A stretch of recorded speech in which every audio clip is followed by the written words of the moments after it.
Welcome everyone to a very special episode of True Crime All the Time and True Crime All the Time Unsolved. I'm your host, Mike Ferguson. With me as always is my partner in true crime, Mike Gibson. Gibby, what is up? Man, this is like, what do you want to call that? When you merge two together. A merger?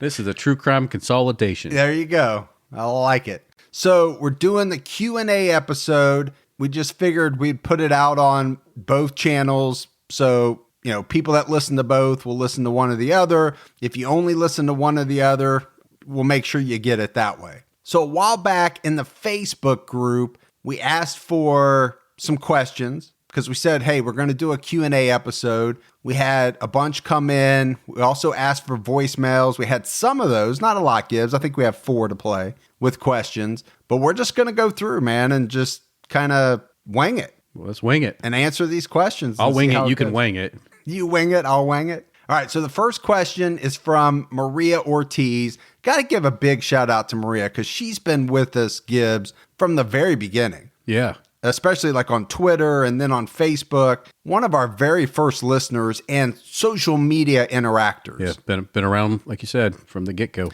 So Maria asked, if you could talk face-to-face with anyone that you've covered, who would it be? You want me to go first? Yeah. Well, I would want to go face-to-face with Melissa Huckabee because I would really like to tell her what I thought about what she did. Yeah, I know that was one that really troubled you. Yeah. When we did it. And obviously because, it was a single crime. It was against a precious little girl. And I know that one really stung. Yeah, it really messed me up. So I'd want to have a little one-on-one chat for sure. And find out why the hell she did what she did. Yep.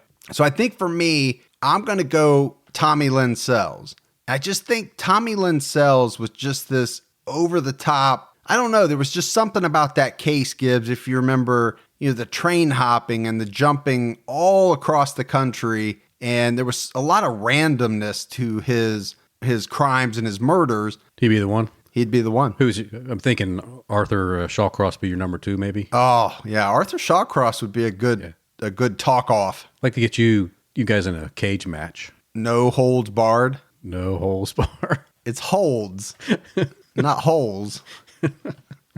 Next question. All right. So the next question comes from Laura Cole, and she asks a similar question, but it's not directly related to just somebody that we covered. She wants to know if we could interview someone, one killer, either alive or dead, who would it be and why? Yeah. So Gibbs, I'm going to go with the Zodiac because, I'm fascinated with the Zodiac. I'm doing that criminology podcast with Mike Morford. I've just always been fascinated with that case. Now, obviously, we don't know who it is, but the question didn't say, I guess, if we knew who it was. So I'm picking the Zodiac because I just think it would be fascinating. So if he could magically appear, boom, in front of you, like with a little mask on. Yeah, doesn't even have to know who he is. I don't even have to know who it is. Yeah.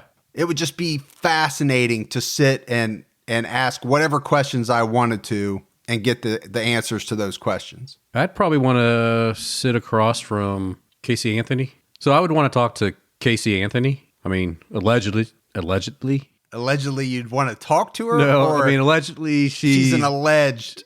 Yeah, killer. She's actually what do you call it? A non-convicted? Non-convicted, yeah. But I'd like to talk to her, sit across from her, and let her know what I think. And just ask questions and tell her how you felt about stare her down, how it all went down. Give her the Gibby look. What I would really like to do is talk to a victim, and I would want to talk to Lacey Peterson because I would like to hear her say, yeah, Scott did it. That's what I'd like to hear, regardless of what this latest show's out there trying to portray. I would like to hear her just say, the son of a bitch did it.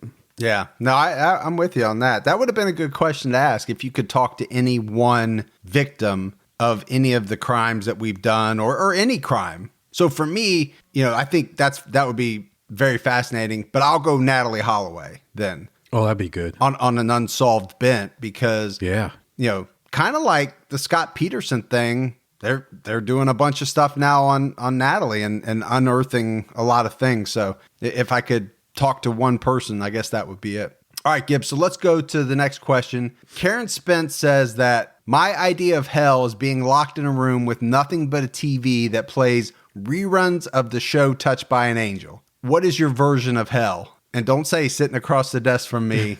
That's what. That's where I was going. Being stuck in the studio with Mike 24/7. Well, if I'm sticking with the TV theme, and you don't have to, but that's the first thing that jumped out at me. And it's a lot of people I know love this stuff, but my wife watches that HGTV, flip this, flop that, jump down, turn around, flip this again. I can't stand none of that stuff. That is like hell to me. Yeah, it drives you crazy. It does. I don't know why. A lot of people love those shows, and my wife watches them. I mean, if we only had HGTV on the dish or the DirecTV or whatever, You would never watch TV. I wouldn't watch TV at all, but she'd be totally happy with that one channel. You never see her. Nope.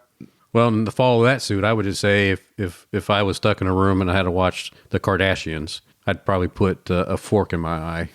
Not a big Kardashian fan. Nope. All right, so Richard Zimmer, he wants to know how long we've known each other, Gibbs. Oh, 10 years? 10, 12 years, something like that? Yeah, something like that. All right, Richard, 10, 12 years. But he's got a bunch of other stuff. He also wants to know what song on your playlist would everybody be surprised by? You mean the show tunes?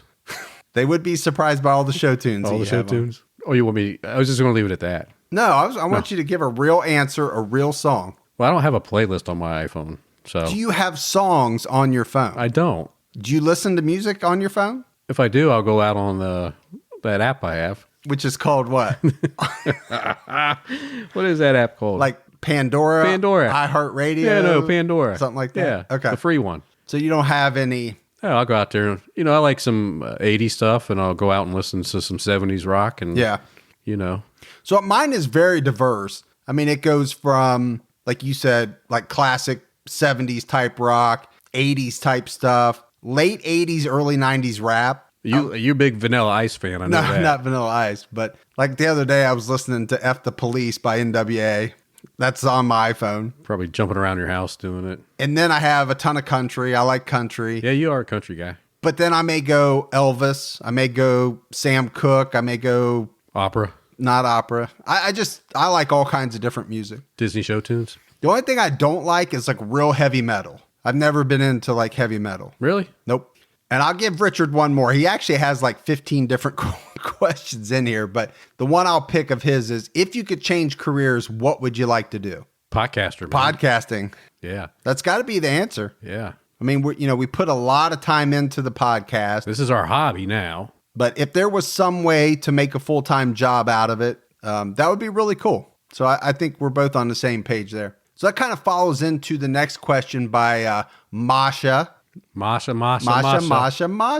You remember Masha? Oh, yeah. I like Masha. So she asks, how do your wives/children feel about you doing the podcast?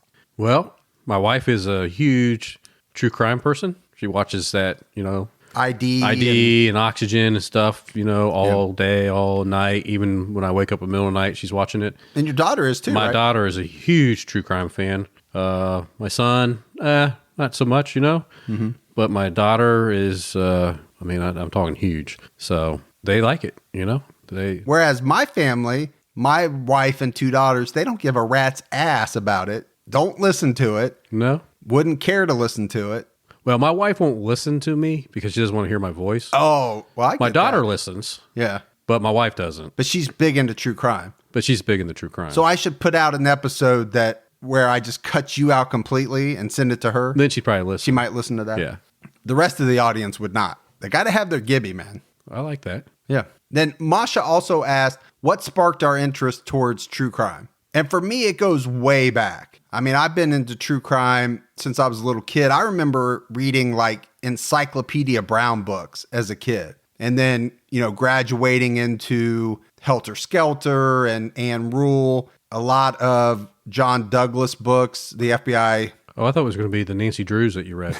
Oh, the Hardy Boys. I forgot about the Hardy Boys, too. There's a little mystery action. Yeah, so I like the Hardy Boys. Little Scooby-Doo mystery, too. I did watch a lot of Scooby-Doo. Yeah. I don't know if I'd call that true crime, but it kind of fueled the... Sparked your interest? Yeah, into the mystery of it all. But then, I like to read a lot. So, even as a kid, I did. And then once I got older and I got into some of the more popular true crime books, the In Cold Blood and a lot of the encyclopedia type serial killer books. I really got fascinated with all that stuff. Yeah. I had to go with Jack the Ripper. Kind of got you into it. Yeah. I know you're old, Gibbs, but damn. Sparked my interest.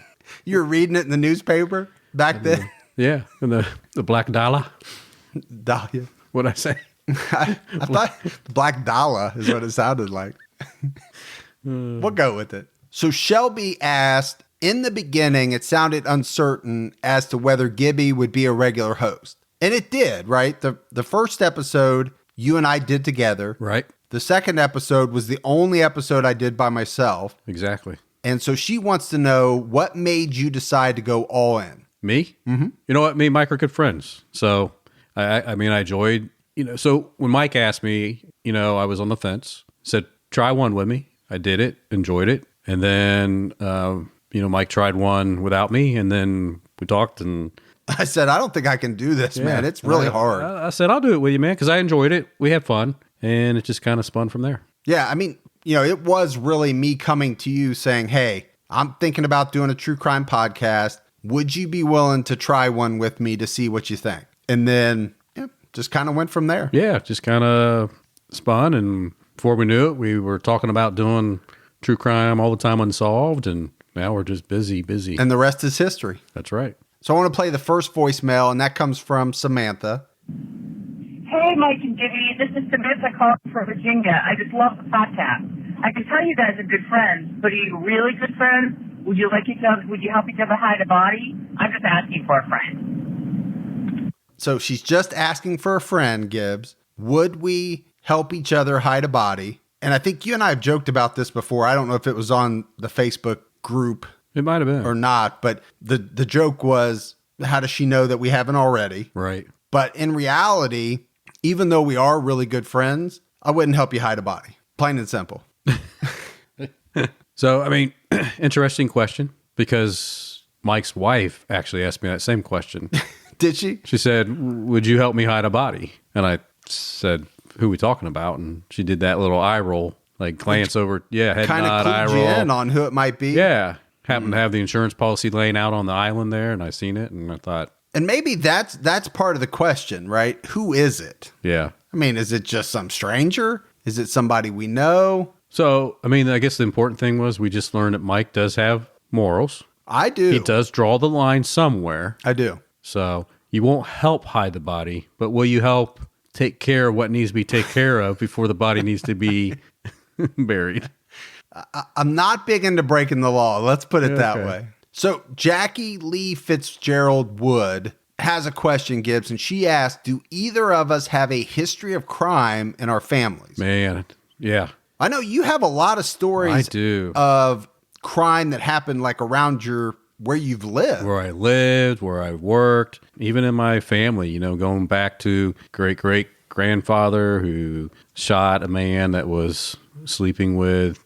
Your great-great-grandmother? Yeah. And then I had another great-great-grandmother on the other side that slit a man's throat while he was sleeping. So, yeah. There's a little... you got a little history. A little history there way back in the day. And like I said, I've unfortunately had somebody that I worked with that murdered somebody, and had a neighbor across the street that murdered his family, and had a babysitter whose family was murdered by an ex-boyfriend. So, yeah, seen it. And you've had a lot of crime touch you in some form or the other, yeah. But, going back to the family history... I mean, that's how you end up with a monitoring bracelet. I don't have any such family history. And I don't even have like neighbors, or I don't have any of the stories that you have. I think your family was just, they had a true friend that would help them bury the body.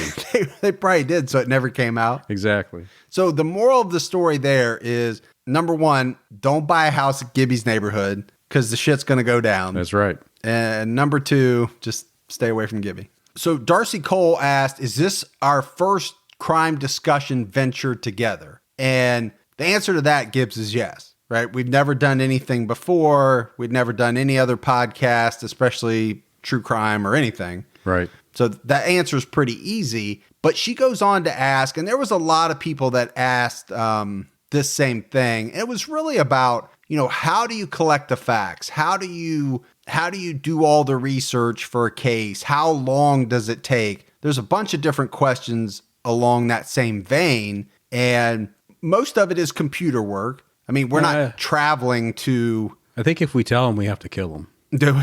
I don't want to have to do that, but no, I mean, a lot of it is it's just good old-fashioned research. Yep. Because she asked the question, does anyone ever slam the door in your face? And the answer to that is no, because we're not reaching out to really talk to victims a lot. We've talked about... Now, we have. One day how we would like to go more in depth, right? And actually fly to these locations and spend quite a bit of time in reaching out to people and kind of go deep with it. But, it's not practical right now. No, right now it's not with the way that our main jobs are and things like that. But, just to give a little bit of, background about what it takes to do an episode, from researching to writing to actually recording it and then editing it afterwards. Because all my and my 13, 22, 32 calibers. Yeah. Got to fix that. Got to fix that. I mean, it's a full-time job. Let's put it that way. Yeah. Sometimes it feels like more than that. In the number of hours. There's no doubt about it. So one of the other questions that she asked Gibbs was a PS. Do either of us know if we think we could plan the perfect murder? Well, so probably 10, I'm going to say 10 episodes in, 12 episodes in, I think I started scaring Mike, because I would do all this research and Mike would, and we'd come into the studio and start talking, and I would say things like, so I was driving from work or driving to work the other day or driving home from work to the studio, and all I could do is think about when I passed like a hitchhiker or somebody, how could you do what some of these people do, and just kind of run it through my head. How could you do it and get away with it that you would never be able to be accused? Or be caught. Or have it tie back to you. This probably doesn't help my case. No, it doesn't. But it sounds kind of morbid, but you're not the only one. I mean, if you look out on our group or other people's groups, there's people talking about that all the time. They think about stuff like that. It doesn't mean they're going to do it. No. But it's such a morbid curiosity of, okay, there's a hitchhiker on the side of the road. If I was Tommy Lynn Sells and I wanted to murder someone, how would I do it? How would I do that? Yeah. So do I think I could pull it off? Yeah. And I don't. I go the other direction, because not today. I just don't think I could. If we were talking about the 50s or the 60s, something like that, and especially even earlier, then yeah, I think I could. But today with, all the technology and the DNA, and I mean, I could go all Dexter, I guess, because I did like Dexter a lot. Yeah. I'd have to completely shave. I'd have to suit up. It would be a whole... It seems like a lot more trouble than, It could be done. Well, and you got to be careful. I mean, your fingerprints are already out there. So. Oh, yeah. But yeah, I mean, when you talk fingerprints, you talk DNA. Fingerprints, I think you're okay with, right? I mean, you can wear gloves. But the DNA thing is what gets me. Is a dog hair somehow going to get stuck to your pants? Let's take my shop vac to me before I go out, man. Just go over my whole body. One of those lint rolls? Yeah. Lint roll brushes? Yeah. That's the kind of stuff that I think of that you just don't know. Like what you're carrying on, maybe on your clothes or... So now at CrimeCon, nobody's going to sit near me.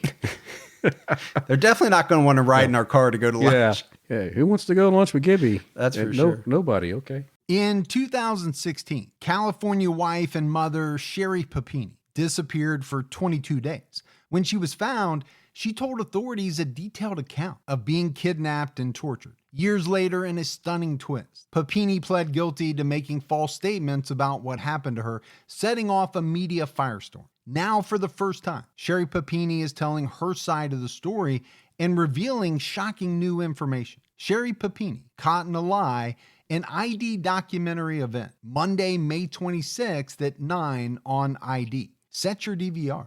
True Crime All the Time is sponsored by BetterHelp. Folks, therapy can feel like a big investment, but let's think about the state of your mind. It's just as important as your physical health. Traditional in-person therapy can cost anywhere from $100 to $250 per session, which adds up really fast. But with BetterHelp Online Therapy, you can save, on average, up to 50% per session. With BetterHelp, you pay a flat fee for weekly sessions, saving you big on cost and time. And you get quality care at a price that makes sense and can help you with anything from anxiety to everyday stress. Your mental health is worth it, and now it's within reach. I've used the BetterHelp service for years, and I love the fact that, I can connect with a therapist in a comfortable spot in my home on my laptop. With over 30,000 therapists, BetterHelp is the world's largest online therapy platform, having served over 5 million people globally. Your well-being is worth it. Visit betterhelp.com/TCAT today to get 10% off your first month. That's BetterHelp, HELP.com/TCATT. So Ashley Marble asked the question, which serial killers are you most interested in? And it's a little bit different than the who would you most like to talk to. And I'll start this one out, Gibbs, because now she says serial killers. So I'll stick to that. I'm very interested in Manson. I mentioned Helter Skelter earlier. I've always been very, very interested in Manson. But if I'm going straight serial killer, then I'll probably go Dahmer. I think Dahmer's just got, a lot of fascination to him. And that's where I was going to go, because I would say anybody that's been involved with cannibalism, just because I'm trying to figure out what would drive you to that, that, and there's a few people, right? And we haven't done him yet. There's a couple of big ones that we've kind of been holding off on. We are going to do, but yeah, I think Dahmer is just such an interesting study in human behavior. I think the other one maybe be Gacy, just to see, what does he think about the new It movie? Because of the clown. Because of the clown. He's not happy about the portrayal of the clown. Yeah. But I think you could throw all the big timers in there, right? Bundy's fascinating. They're all fascinating. All right, we got a voicemail from Steve Cantrell. Hi, this is Steve Cantrell again. I appreciate the shout out. I didn't realize the first time I called, didn't really ask a question. Guess what I'd like to know is, could you describe the area where you record the podcast? I know it's in, your house, but just the area, just kind of the layout, how it's set up. Thanks. All right, good question from Steve. It's kind of like what a hitman asks before he takes you out. Yes. Describe. And could you give your address over the airwaves, please? What's the thickness of the walls? What's the distance from the window to the microphone? No. From my seat, we got a nice little studio desk here with multiple monitors and electronic devices. And that Gibby doesn't know. So obviously we're in my house. Yeah, in your studio. Yeah. And it's in the basement. It's in like a corner of the basement. We have like an L-shaped desk, like Gibby mentioned, with a bunch of monitors and it's all finished basement. It's nice. Oh yeah, it's not a dungeon. No, it's halfway nice. Mike has nice equipment. Did you just say Mike? You were getting ready to say I pulled back. Mike has nice equipment because I just know that you would use that against me somehow. That's going in, dude. I'm leaving it in. Yeah, Mike has quality microphones. So yeah, that is the one thing that we did. To start out, we invested early on in equipment for a hobby, right? And I'm glad that we did, because I think it paid off. I think we hear that early on. We did, and I think we still do, that the quality of the sound is better than some of the podcasts that are more popular than ours. At least that's what I hear on social media. And we did do the first 5 or 6 with you over Skype. They weren't horrible, but they're better with us sitting in the studio. Yeah, I guess the only issue that I would say I have with the studio is that, so on the walls around the studio, is that Mike is a huge UK fan. So I have to look at all these UK, Kentucky framed Wildcat pictures, Rupp Arena. Yeah. But besides that, it's all right. It's nice little cozy studio. So Tony Englert asked, have you guys thought about doing an episode focused on a single crime, single victim, rather than serial killers? He says, I know you do this a little bit more in Unsolved.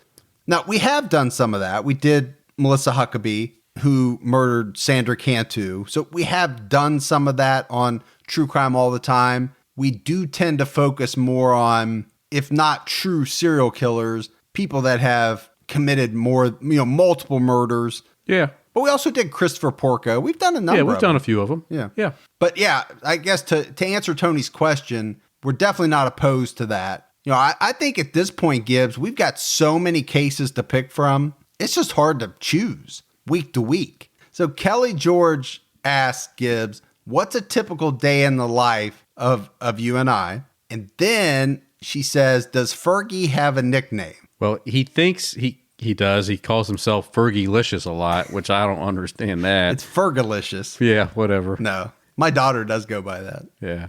But that is my nickname. Ferg or Fergie. Fergie. Yeah, and that's what people call me. Ferg and Fergie. Yep. But a typical day is probably not too exciting. No. It is go to work. Yep. For 9-10 hours. Yep. Come home, eat with the family. And then for me, at least, as soon as they all go to bed, then I spend the next, 4 hours or so researching, editing. Doing podcast work. My TV watching has gone down considerably. Yeah, same here. Since we started the podcast. You're not knitting it as much as you used to either. No, I was doing a lot of... You're putting out some nice quilts, man. Yep. Yeah.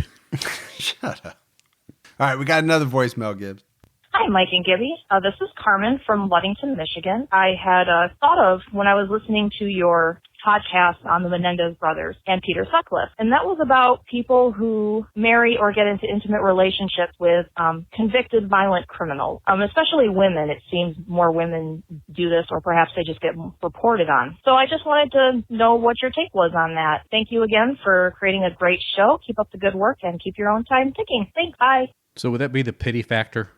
Well, I wanted to start off by saying if Carmen sounds familiar, her voicemail was on last week's episode. I cut this part out of it. So she was probably like, that damn Ferguson didn't play my whole voicemail. She from San Diego? No, I thought she just said she was from Michigan, didn't she? Carmen in San Diego. Where in the world is Carmen San Diego? Yeah. That's a good one. Yeah, I have them every now and then. I don't think it's the pity factor. Oh, maybe. Maybe it's the broken factor. The women think they can fix them? I think it's a couple components. I think that might be part of it. I also think, and it's not my own thought, I've read this somewhere, where it might be that they know where these men are and they're getting a lot of attention. They're getting all their attention, right? So they're getting all these letters. Well, that's true. They're getting this outpouring of affection through letters and phone calls and it's all centered around. Yeah, the communication's high. Yeah. Yeah. Because what else do these people have to do? Write letters. They're happy to make phone calls because they got to make them collect anyway. So if somebody's willing to accept the charges. Yeah, and they're dying to talk to somebody. They've been in the cell all day, and then they're going to listen to you, and you're right. like, oh, someone's finally listening to me. But there's, I have read some things about that, and I don't know who it is. I can't remember, who wrote it, but that there's a thought that because these women know where this man is, he's not going anywhere. So they don't have to worry about him cheating. Nope. Besides with the cellmate. Yeah, there might be some of that. Yeah. Voluntarily or involuntarily. I don't know. Yeah, depending on who the cellmate is. But I think that's part of it too. But a lot of it, I think, is that they're just getting so much affection, attention, all this loving communication that they're happy with that type of relationship, I guess. And I don't know that the fact that these people are or have been convicted of doing something horrible plays into it. I just don't think they care about that part. No, I don't think so. All right, Gibbs, the next question comes from Jean Lopez, and she's got a lot of different questions here. But one of the questions that she asked is, how long does it take you to record an episode? Oh, boy. And that's all over the map. Yeah, depends on so many different factors. Yeah, I mean, we've, a normal episode for us when it comes out is anywhere from usually, an hour 10, hour 20. Yeah. Somewhere in that neighborhood. Yeah. But we've recorded for 2.5 hours, 3. To get that. 3.5 hours sometimes. Right. To get that. So, and then the other part that she asked is, what do we do for fun to mellow out? And I know that this is something that you've talked about, Gibbs, before. Some of this research is really tough for you, stays with you. Like you have to cleanse it. You have to purge it. So I guess she's asking, what do we do for fun? Well, I still do the male exotic dancing. In your free time. You've had to cut back on it, I know. Yeah. Because of all the podcasting. Yeah, but it's fun. Get the chaps out and, assless. Do what I got to As if there is another kind. Yeah, do what I got to do. No, I tried to, I actually just try to watch stupid comedy stuff, man. That's what helps me forget the stuff I researched. I watch Always Sunny in Philadelphia on Netflix. So that falls in line with the stupid comedy stuff. Yeah, because what we're researching and what we're talking about is often so dark. And it's why we do try to lighten it up sometimes. You know, we're not a comedy show by any means, but if we say something stupid, we might go with it just to give a break in the episode. Yeah, sometimes it's just so heavy, man. It is. We got to do something. But I'm with you. I listen to a couple of comedy podcasts every now and then, like on my drives into work and on my way back. But if I'm home and I'm not podcasting or I'm not doing podcast work, or sometimes even when I am, I'll just throw Always Sunny on Netflix. So the other question that Gene had that hasn't already been asked is, what's one case for each of us that we don't want to cover for any reason? Do you have one, Gibbs? I don't know if I have a case I would not cover. I have cases that I think would be tough for me to cover, but if the interest was there, I would do it. Like I said, anytime I do research with anything involved with little kids, it messes me up to the point I have a hard time eating, sleeping, and all that. So I could do it. You know, I think for me, tough would be like Sandy Hook. Things like that. I would do it, but it'd be really tough because, just the love I have for little kids. John Bonet, I think, would be a tough one. Yeah, because of the way it happened. Not to say that we wouldn't do it at some point in time. That one's such a big case that if we don't do it, the people say that we should do it, and then if we do it, they say we already heard it so many times. We don't want you guys to do it. And that's kind of what, when we started this podcast, it's one of the reasons why we do a lot of lesser known cases, is because when you get into a lot of the forums and stuff, you hear people, now you don't hear them because you're watching it. You see them make comments such as, "Oh, I can't stand to hear so-and-so one more time," because there are so many podcasts out there that have already done, the Gacy, the Dahmer. But I think we're at a point now, Gibbs, where, and I've heard this from some of our fans, do it. We want to hear your spin, even if a lot of the facts are the same, which they should be because they're facts. If anything, I think we go heavy on facts, but they say that they'd love to hear our spin on it. So I kind of went sideways on that question a little bit. And Joe DeVee, who we love Joe. We do. Also asked, how long does it take to record? She said, how long does it take to record both episodes a week? And I would say it's anywhere from, at a minimum, 5 hours to record. Yes. And it could go to 6, could potentially go to 7. Yeah, I mean, I've been here almost to 2 o'clock at night before. Right. So we normally start, if we're doing it after work, we start around 6. Yep. And we have gone to 1, 2. So it could go 6, 7, 8 hours. The longer we go, the better the bloopers are. Well, that's true. Yeah. Speaking of bloopers, I don't know. We got a lot of good comments about the Easter egg bloopers that I stuck at the end of last week's episode, but I don't know if everybody heard them. So I'm just going to throw it out right now. If you didn't, go back and listen to the episode at the very end. Yeah, it's actually after the ending music. So I think a lot of people probably turn it off, don't listen to the whole thing. It's kind of like going to the movies and seeing the credits and getting up and walking out. Then they come back and play a little bit. Blooper reel. That's right. I like a good blooper reel. Now everybody's going to think you're going to do a blooper reel after each one, though. I will if we keep messing up as much as we did. The one thing about that one that I really wanted to put out was because I jacked it all up. Now, time you take responsibility. And I did. I took full responsibility. Now, for those people that are with us on Patreon, they've heard some of your goofs and gaffes, and some of mine too, but I'm sure there's more me than you. I put a little bit more on. I think you probably do. For you.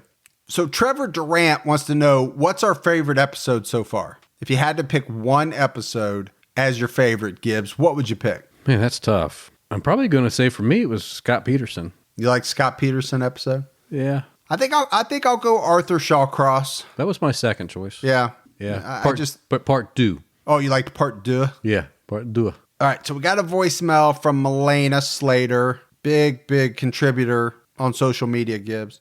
Hey, Mike and Gibby, it's Melina calling from Calgary, Alberta, Canada. I am just calling to ask you guys a question for your Q&A show, and I am just calling to ask, would you rather spend 10 years behind bars for a crime you didn't commit? Or would you rather get away with doing something horrible, but live in fear that you're going to be caught? Give that some thought and keep up the good work. Love the show. Thanks. Bye. Thanks, Milena. Gibbs, I don't have to give that one too much thought. Okay. Because I'm not spending 10 years in jail. Me neither. So I'm going with option 2. Same here. As horrible as that sounds, Yeah. I can't, this face, man, I can't make it in jail. No, you wouldn't. I get tore up. No, you would. Your cellmate would have a field day. No, I just, I don't, I'm not a structured person. So your morals went out real fast, by the way. They did. Yeah. You were not willing to help me, take care of a body. But this is something it's already happened. It's already done. She's hypothesizing. Yeah. I've already done it. You already done, yeah. So the question is, would I rather spend 10 years in jail? No, because the first one was 10 years in jail for a crime I didn't even commit. Yeah. I sure don't want to do that. No. I don't want to spend 10 years in jail for a crime I committed either. Right. This is why I follow the rules. So, hey, try to find me. Till you find me, I'm living free. But either way, the answer is I don't want to spend 10 years in jail. So it's whatever other option is available is If the we one go I'm to taking. jail, would she come visit us? I think Milena would. Be a long drive, or she'd have to fly in. Well, unless like we were up in Canada when we did it. Oh, I never thought. 'Cause Well, that's where she's at, if you're going to do something, I think you do want to do it in Canada. I think so too. Because I think you'll have a better chance of getting let out early. From what I understand, you get out really early from those couple killers. Yeah. We've talked about Carla Homolka and Paul Bernardo, and she's Yeah. already out. I think he's either getting ready to get out She's or probably listening right now going, yeah, go to Canada.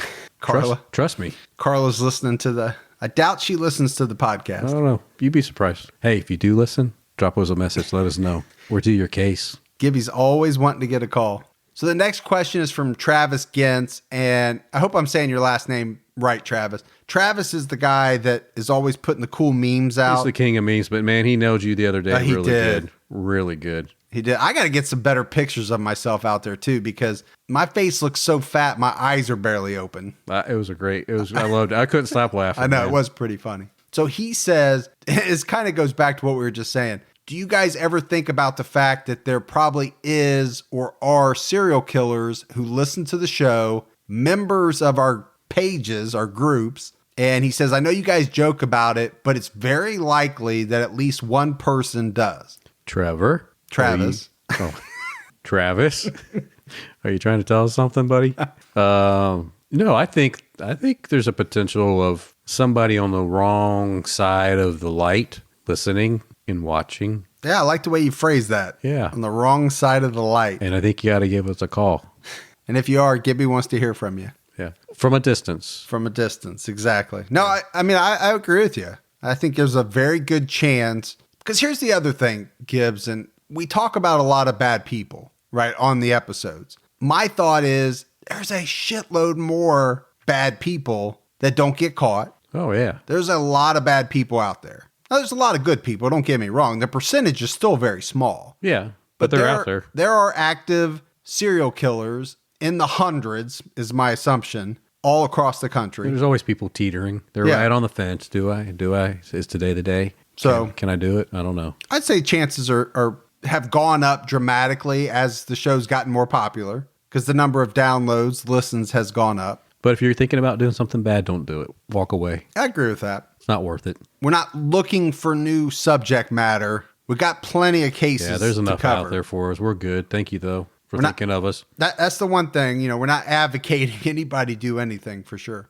Even the smallest step forward can make a big difference in your financial future. When you open a Chime checking account, you're one step closer to a better financial future with no maintenance fees, fee-free overdraft up to $200, or getting paid up to 2 days early with direct deposit. Making progress has never been easier. I think we've all been in that position where we've had an overdraft. Well, with Chime, you can overdraft up to $200 with no fees. That's amazing. And they have over 50,000 fee-free ATMs. Make progress towards a better financial future with Chime. Open your account in 2 minutes at chime.com/TCAT. That's chime.com/TCATT. Chime feels like progress. Banking services and debit card provided by the Bancorp Bank N.A. or Stride Bank N.A., members FDIC. Spot me eligibility requirements and overdraft limits apply. Fees apply at out-of-network ATMs. MyPay eligibility requirements apply. Credit limits range from $20 to $500. $2 fee applies to get funds instantly. Crime checking account required. Go to chime.com/disclosures for details. You know, my wife and I do a lot of shopping online, and we always use Rakuten. Rakuten is the smartest way to save money when you shop because you earn cash back at over 3,500 stores. We're talking fashion, beauty, electronics, home essentials, travel, dining, concert tickets, and more. Your favorite stores like Macy's, Nike, Sephora, Dyson, and Lowe's. And that's just to name a few. Pay Rakuten to send them shoppers. And Rakuten then passes on a part of that payment to its members as cashback. Cashback is deposited directly into your PayPal account, or Rakuten can send you a check. You can even maximize your savings by stacking cash back on top of other deals, like store sales and coupons. You're already shopping at your favorite stores. Why not save while you're doing it? It really is a no-brainer. Membership is free, and it's easy to sign up. Get the Rakuten app now and join the 17 million members who are already saving. Cashback rates change daily. See Rakuten.com for details. That's Rakuten.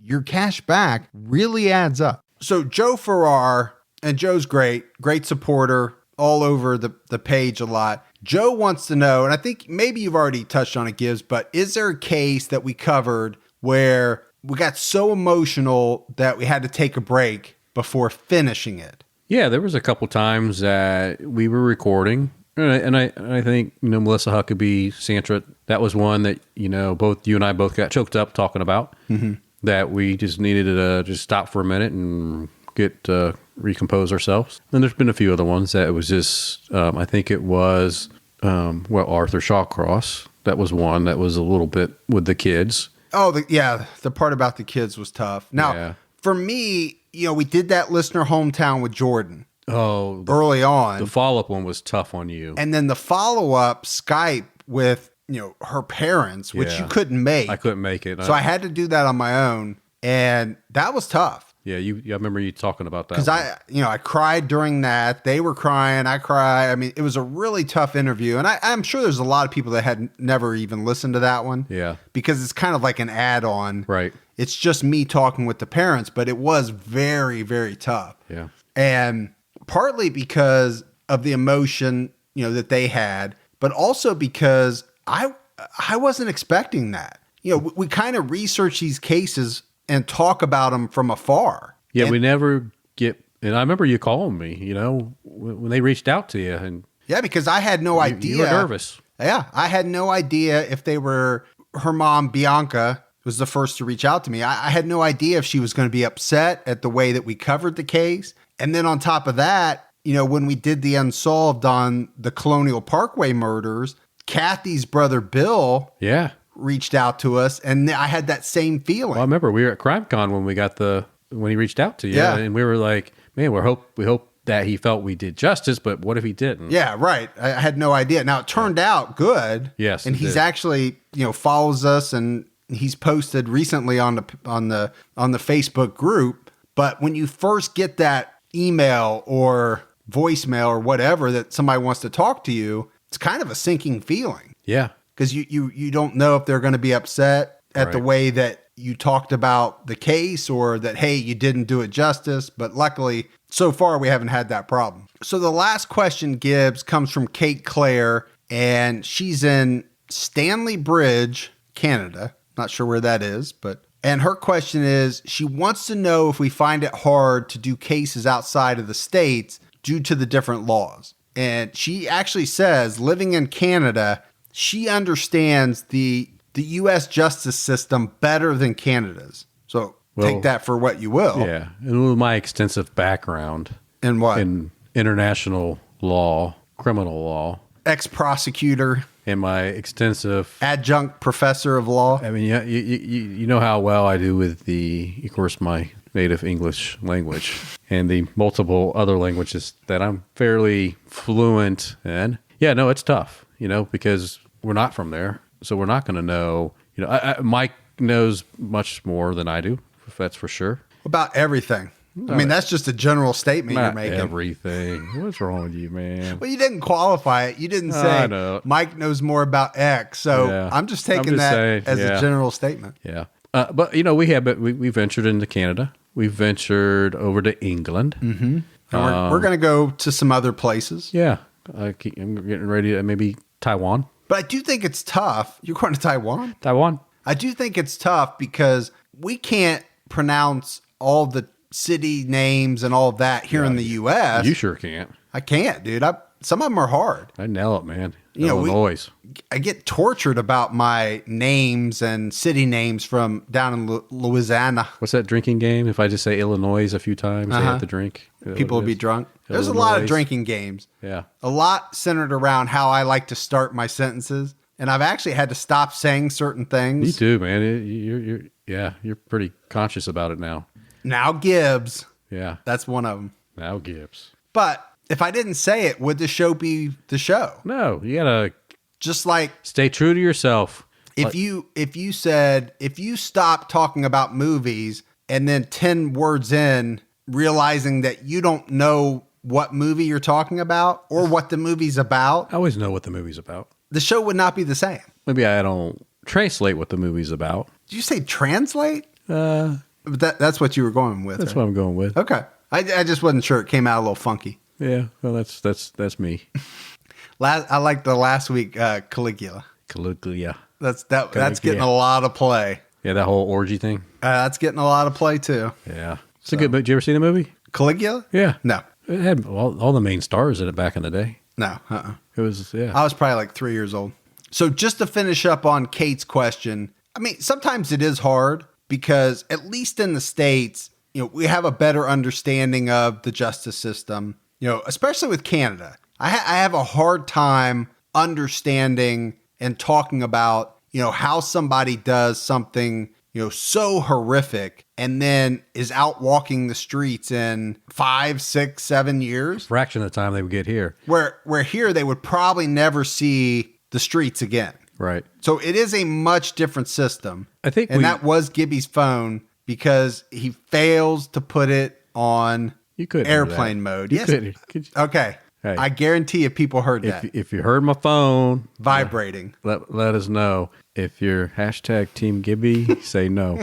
But no, we've been wanting to go down to South America because some of the far as number wise, right? Some of the bigger serial killers that top the charts are from South America. South America, Russia. Yeah, and Russia, but we don't know those individual laws there, so it's a little bit hard to talk about it. Well, and there's some cases where the names are just so hard to say. It would make for a long episode of you and I trying to. It'd make a long recording session for me to get through it. Yeah. It could be tough, but we are trying to branch out, cover some cases outside of the U.S. Again, we try to find some that not every podcast covers. Was that your family walking upstairs? I think it was, yeah. So if you heard that, let them know.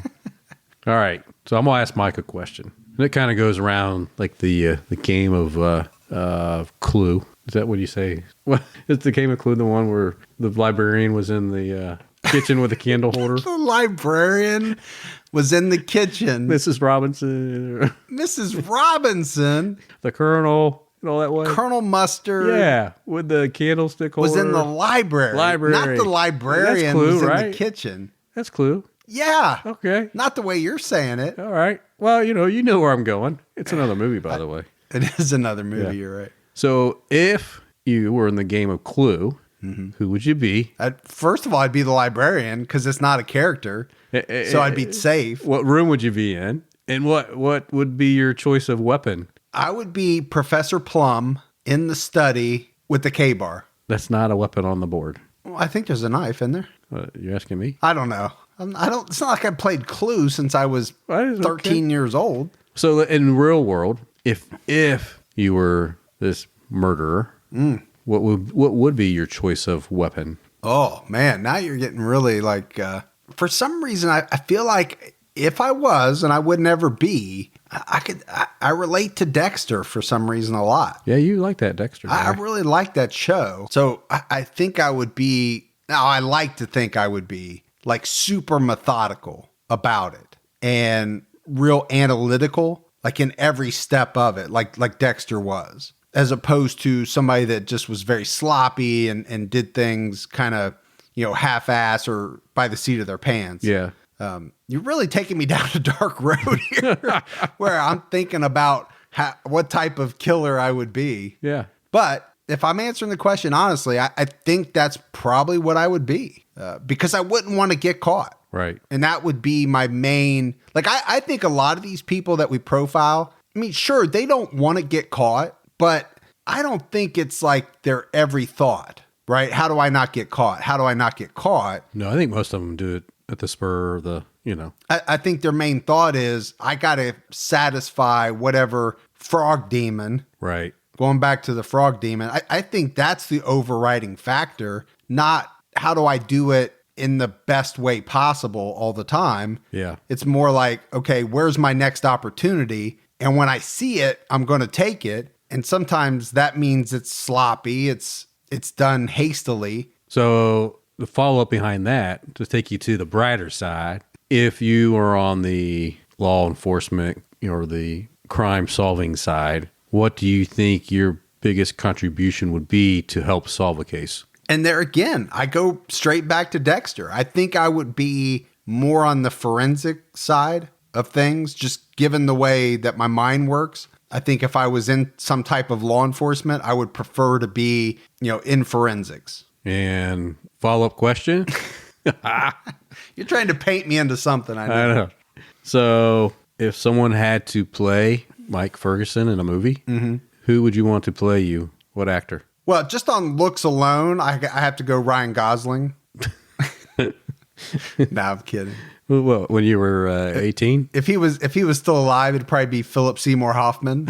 He's not though, so I got to pick somebody else. Would that have been his from Twister the Boogie days? Nights? Boogie Nights? From the Boogie Nights days. Okay. Philip Seymour Hoffman. Now I'm gonna go out of the box. I'm gonna go with Jeff Bridges, the dude. You're gonna go with the dude. I'm gonna go with the dude during the dude time. Yeah, he has to play it as the dude. As the dude. Okay. Yeah. One of my favorite movies. Yeah, that's a good movie. Love it. Yeah. It's not called The Dude, though. No, it's not called The Dude. It's called The Big Lebowski.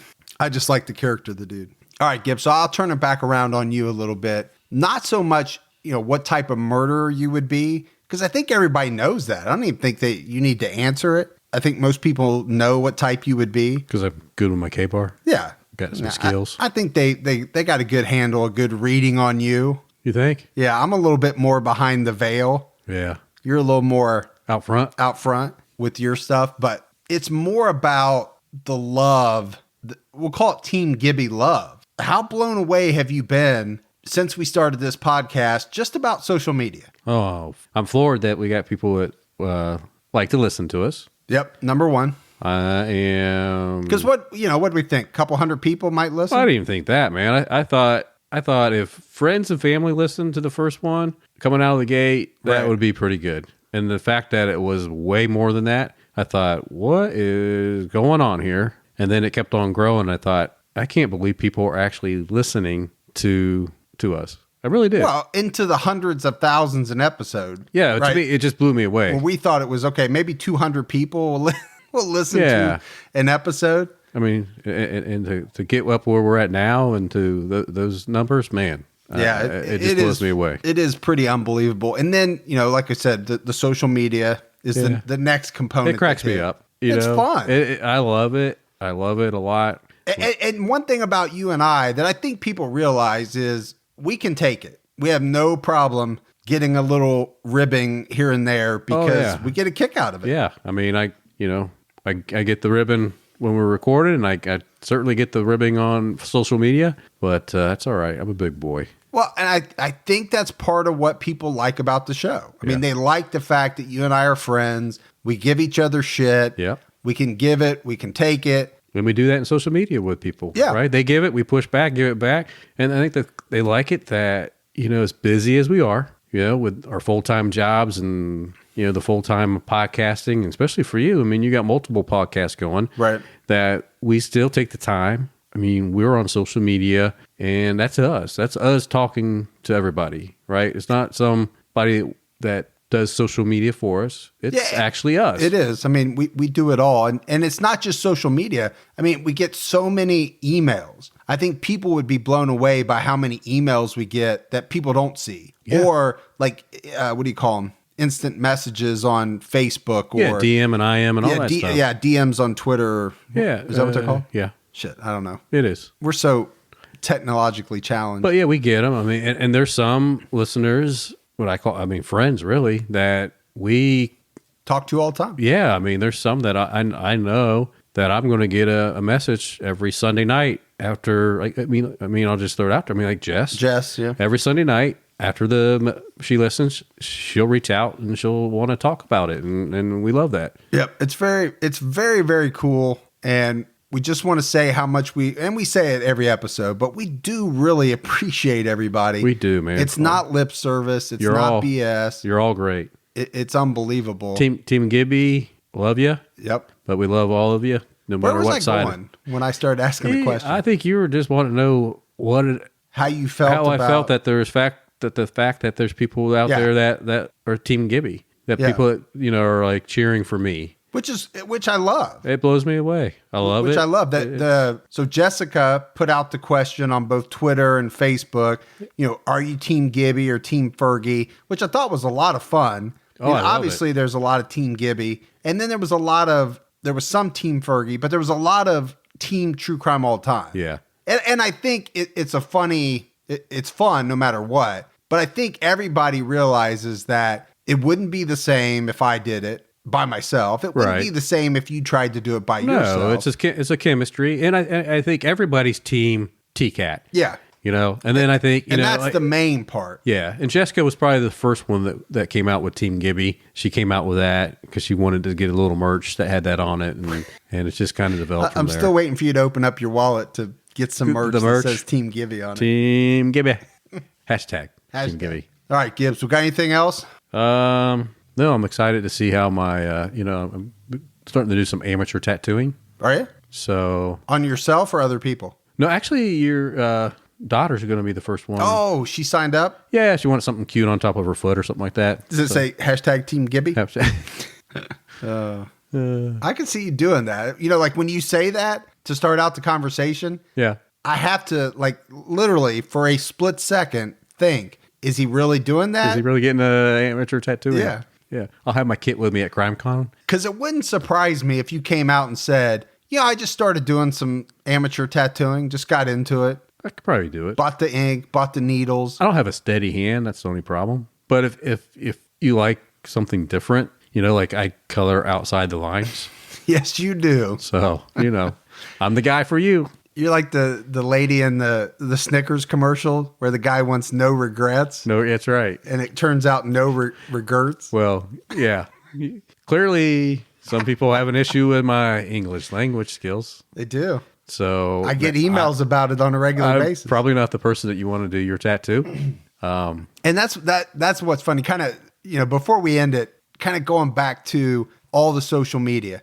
So we have a lot of the folks that have been with us for a long time. And they understand the dynamic very well. They understand, I'm probably going to do most of the talking. You're going to interject here and there. It's kind of the way the show has evolved. Sure. We're both going to goof every now and then, but it's not a comedic show, even though people say they laugh out loud sometimes. But I get these emails from people that are finding the show. Those are the ones that are really funny because I still get probably 4 or 5 emails a week telling me what Dylan's is. Yeah, that's funny. From the BTK episode. Yeah. That was like episode, 3, 4, 5? 4, 5, 6? I don't know. I don't even remember the numbers. Like that. Yeah.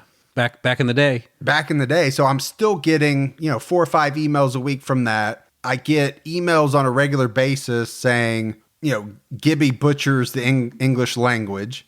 Well, they have an issue with me saying Illinois and cousins and. Right. But people that know the show, they expect that. If you said it a different way, be like, what the hell's, is that like a Gibby imposter? Yeah. Did Ferg bring somebody else in to talk like Gibby? They wouldn't like that. No, they wouldn't like that at all. But those kind of emails and things I get on social media, they always crack me up because number one, it's awesome that people are finding the show. Yeah, love it. But they don't know the history yet because they haven't gotten through all the episodes. Give Gibby a little chance. I'll grow on you. You have to see how it evolved over time. I am who I am, And that's all that ye am? That's all I am. All right, everybody, let's wrap it up, Gibbs. So that's it for the Q&A session. You got anything else? Nah, man, we just love y'all. Yeah, we do. We appreciate it. Just wanted to throw a little bit of something out there. I know it's been a long time in the making, but we wanted to answer questions and have like a little additional episode. So I'm going to play us out, Gibbs, with the Unsolved theme. Oh, that's cool. I started with the True Crime All the Time because this is going to go out on both podcasts. I wonder if some people could put some lyrics to our, like some True Crime All the Time lyrics. Underneath it or like over top of it? Yeah. I don't know. Well, what's the difference underneath or over top? I don't know. What are you trying to I'm not a sound engineer. Yeah, well, clearly.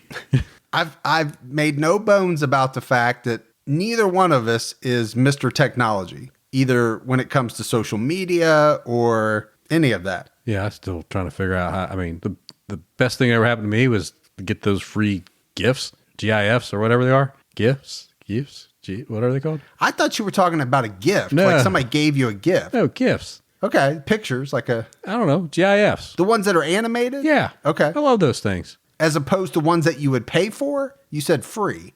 Well, they're free, aren't they? I mean, I never had to pay for them. I've never paid for one. People just send them. I respond with them all the time. I love them, man. I'm just trying to figure out if there's some that are paid that you have to pay for. I don't know. Because you maybe there are. Intentionally called them free. Yeah. They're free in America. We don't know about outside of the US. They might cost extra. All right, Giz. Well, I appreciate you coming in studio. Yeah. Extra. To do this Q&A session. And again, we appreciate everybody listening. We will have a regular episode coming out this Sunday. We will? What the hell? I got to come back? You got to come back. That wasn't part of the deal. All right, I'll do it. All right, everybody. We'll talk to you Sunday. Stay safe and keep your own time ticking.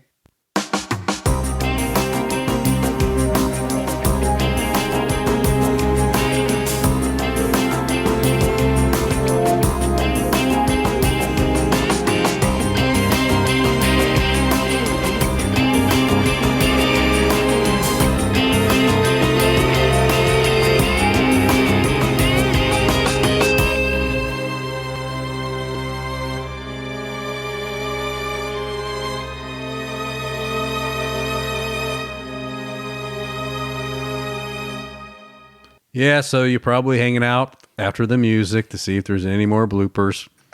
Just testing you here. So you don't have any bloopers that you just want to do on the spot? How do you do a blooper on the spot, man? If anybody could do it, dude, you could do it. There's no... no. Let's talk about Caligula. No, Caligula. Don't even try. Why are you trying to get me started on that again? I'm lucky to get it out the first time. You didn't get it out the first time or the second time. Tonight I did. Tonight. Caligula. No, you really didn't. Yeah. Say it. What was a guy, Italian or something? I don't know. I told you I'd never seen the movie. Yeah, but you're like a history buff guy. Say it again. Caligula. I still don't think that's it. Well, it doesn't matter. It's 13 caliber is what it is. Yeah, how'd you even come up with 13 caliber? I don't know, dude. I think I transposed. I couldn't even. It's not even transposing numbers because there is no. And you make fun of me doing numbers. Well, and it's crazy because I'm a gun guy. You would think you would know. I know. That's the one thing that I actually know. You should know your calibers like I know money conversion. Yeah. I can't believe people probably. You think anybody's actually listening at this point? I don't know. They're probably like, so where's the bloopers? I just haven't turned it off. Are you going to keep bloopers? Are we going to hear bloopers? Where's the bloopers? Where's the bloopers? All right, I'm going to hit the button. You going to hit it? Shut it off? I'm going to shut it down. All right. At Hotels.com, we know some travelers crave an ocean breeze. Others don't want to deal with sand. And oftentimes, those two people end up together. Compare properties side by side to find yourself poolside, oceanside, and still in a relationship. Find your perfect somewhere with Hotels.com.